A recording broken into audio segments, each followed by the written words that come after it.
very lucky to have on the other end of the line Mr. Chris Jericho from Fozzy. Chris, thanks for joining us here in Adelaide tonight. Not a problem, man. Thanks. Now, you've been in Fozzy for many years now. How have you been enjoying it so far? Enjoying it? Well, I mean, if I wasn't enjoying it, I wouldn't be doing it. You know, it's been a long time in the band. You know, sixth record. Do you want to start a war ready to come out? And you know, it's a lot of fun making records in the studio. It's a lot of fun playing shows live. But I think the best part is to see the growth of the band, see how much buzz the band has, how much we've grown as far as popularity. And I think, you know, the setup for Do You Want to Start a War has been tremendous. And now it's just a matter of waiting to everybody gets a chance to hear it. So it's a pretty easy coup for us. Right, your first two albums were mostly covers. Now, how were they received?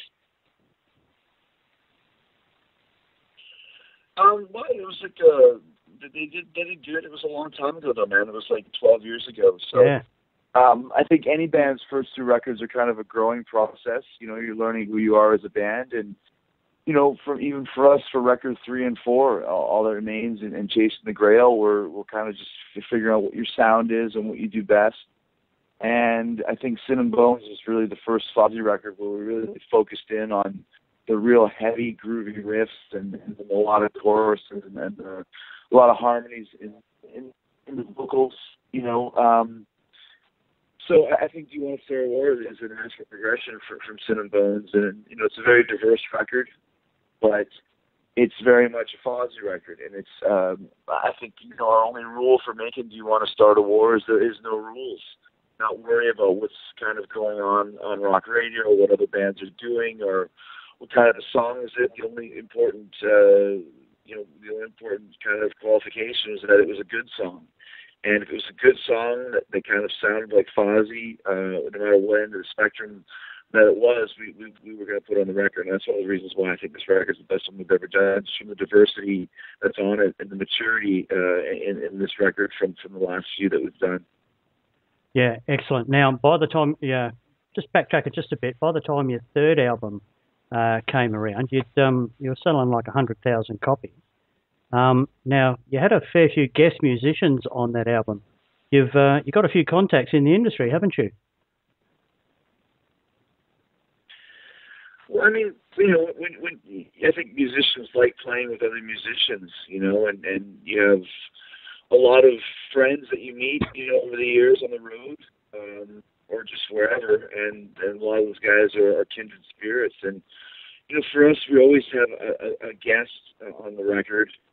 But it's not like there's a list of people that we want to have on. It's just if we feel that somebody we know can add to a song, then we'll invite them. And it's always been that way, whether it was, you know, Zach Wilde on Wanderlust, or Imp Shadows on Sandpaper, or Jeff Waters on God Pounds His Nails, or Michael Starr on Tonight, like on the new record.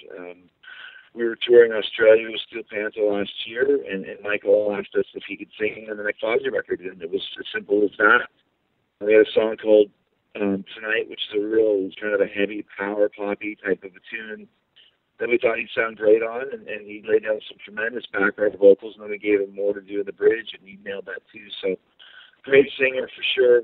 But once again, he really added a different shade, a different dimension to that song, which is why we had him come on. So it's fun to work with other musicians for sure, but only if it's going to add to the song. Yeah. Now, you started playing festivals. You played the big Download Festival around about that time, just backtracking again. How was that experience, the big festivals for you? The festivals are always fun, you know, whether it's Download or whether it's Wacken in Germany or even Soundwave in Australia. I mean, it's a great feeling to play in front of that many people.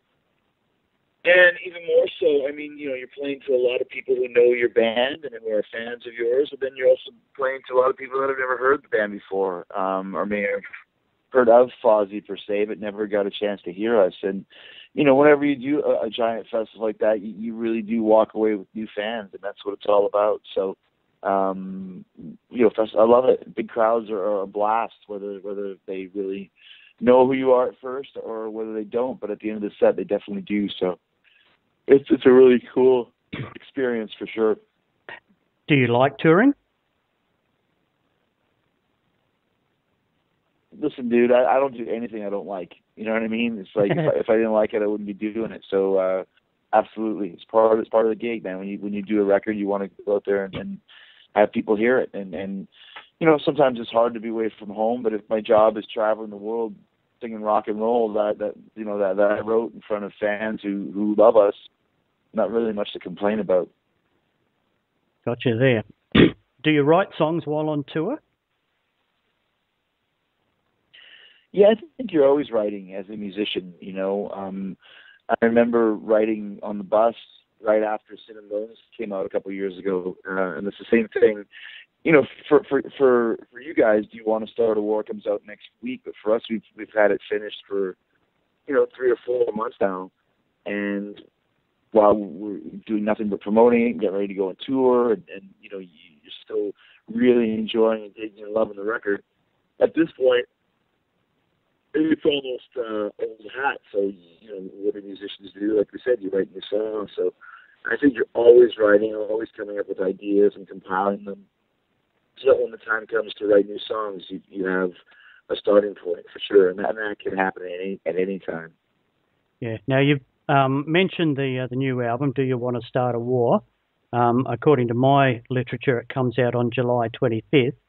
Now it's all there, ready to go. Tell the people what they can expect from this album. Tell us a bit about it. Well, like I mentioned earlier, it's a very diverse record, and it's there was just no rules in making it. And the first single, "Lights Go Out," if you've heard it, you can kind of get an indication of what the new record is like. And there's a lot of different styles and tones on it, but it's still very much a Fozzy record. And like I said, the versatility is off the charts, and it's been a game changer for us so far, and we expect that to continue when everybody gets a chance to hear it. Yeah, in answer to your question, yes, I have heard it. I really like it. I'd be keen to hear what your favourite track from it is. Do you have a favourite? Well, it's hard to say, you work on a record and every song has, certain things about it that you like best, and I can still put it on, and from track 1 to track 12, the whole thing just takes you on a journey, like a good record should, like a good album should. But, I love Do You Want to Start a War? Probably the first 3 songs, War, Tattoo, and Lights Go Out, are probably my favorites for right now, only because those are the last 3 that I listened to. But you could throw in any one of those 12, and I'll tell you it's my favorite, because right now they're all very fresh. And very exciting tunes. And there's no filler on this record. It's 12 great songs that we took our time to put together and to write properly and arrange properly and record properly. So all the way through, it's a highlight for me. Right. Now, how was Fozzy as a band? And you? What's your favorite? My favourite's Died With You, actually. Gotcha. Another great one. I do like Do You Want to Start a War and Lights Go Out, but I must admit that when I heard Died With You, it just sort of hit me. I went, wow, yeah, that's a good one. So everyone, listen out for that one. That's good. That's Mal's favourite. Love it. How has Fozzy as a band found the whole, I'm talking legal download here, found the whole digital download side of the business? The downloading from sites, legally, obviously, as opposed to sales of CDs. Well, it's just the way of the world now, you know what I mean? You have to adapt to what's going on in the music industry, and, it's a strange time because it's kind of one foot in the old and one foot in the new, and I think 5 years from now, all of this will be kind of sorted out and figured out, and, music is never going to go away. Music is never going to die. Rock stars are never going to go away, and people, it's harder and harder to make money off the record sale, but there's other forms of revenue that you can make up for that. And even, in the 70s or 80s when people were selling records, still weren't making millions of dollars. I mean, you got to be a really great band, and you got to know exactly what you're doing and have a good business plan to make money in any era of rock and roll. I mean, you go back to the days of, you know, Black Sabbath, when they were selling millions of records and getting completely ripped off and not having anything. You know, so it's always been that way for bands. To make it and survive, you just got to be good. And the lack of record sales, you know, there's other things coming up between Spotify and, you know, all that sort of stuff. And you can still make money off of recording music, just not a lot. But I don't know if you ever really did make a lot of money off of recording music. If you did, maybe you didn't make money off of touring as much. Now, touring has picked up its slack. So the one thing when you have any kind of longevity in business and show business is you just got to be able to go with the flow, and whatever happens, make it work. So things have changed from 10 years ago, but I think things all across the board in any form of entertainment or sport or whatever have changed. And either you adapt to it and survive, or you let it drag you down and crush you. And I think the best bands just adapt and survive. That's what you do. Yep.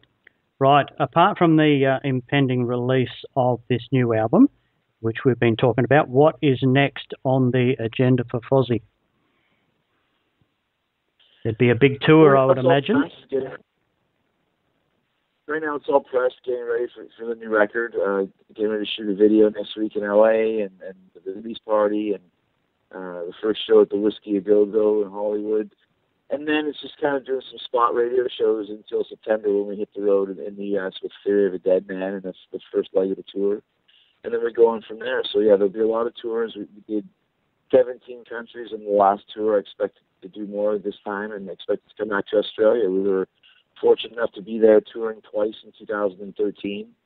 And I'm excited to come back there again to hang out with everybody in Australia. Great fans, great Fozzy country, and the press I've been doing for this record has been off the charts in Australia, so it's good to know that there's a lot of buzz and a lot of interest, and we look forward to coming down there. Yeah, they were great shows with Steel Panther, weren't they? Thanks, yeah, it was a lot of fun for sure. Yeah. How long do you spend away from home on these tours?